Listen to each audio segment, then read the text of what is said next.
Здравейте, приятели! Тук чувате Big Brother, за което много се извинявам.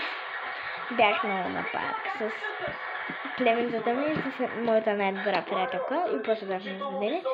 И от Луна парка се купи един доста странен памук. Преди беше тук и беше синьо или лаво, само такова.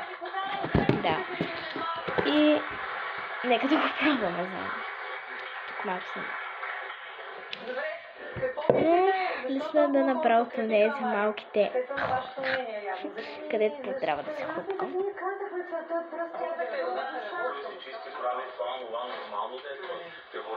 Това е така. Също бутон.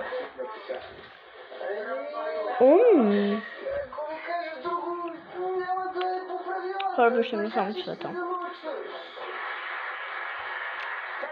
Как ще реагират сега вътре се квартирантите при тази новина? Ще започнат ли да се променят? Ще почнат ли да се подмазват? Сега ще станат малко по-мекички, излизат и после пак ще станат себе си. Повече понеже виждат, че хората го харесват. 2 дни най-много, даже са много.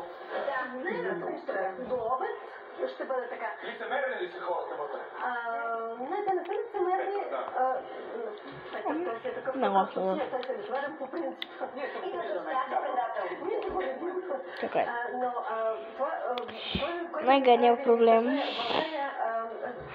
Българските хора, изобщо, като пътувате навън, виждате, те ще отстъпят място, ще пратят хората с малки деца отпред на опашката. Ние имаме изключително сърдечни хора, които винаги припознават последно. И всъщност това, че всички се държат зле с него в къщата, му помогна и го изстреля сега на върха на тази класация, нали? Аз не мисля, че това хора, искам да видя колко твърдо му направи. Неговата реакция на това, че той не отговаря, на него му е жал за хората. Той самия не може да напада даже как. Мен е интересно той как ще празнува сега. Не. Ще излъскат цялата. Следно. Ще така да празнува малко победи, които постигна в този живот. Ти баша, ама май да празнуваме. Ние с тебе не ги празнуваме изобщо. Добре, мислите ли, че той може да бъде евентуален победител на целия сезон? Мисля, че няма да му стигне характера. Там има и други силни хора, които също са състрадателни, също има доброта в тях.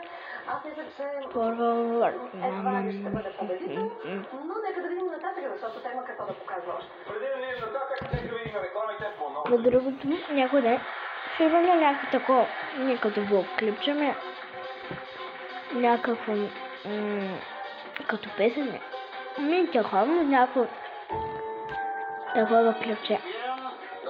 Някакво по-специално. Няма какво по-специално. От майсторите на шоколада Линд. Неустоимо нежен. Пящ се.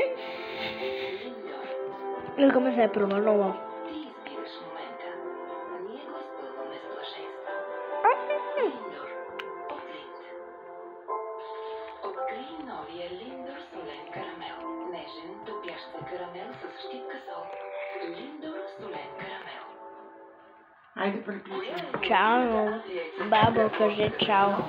Чао. Чао.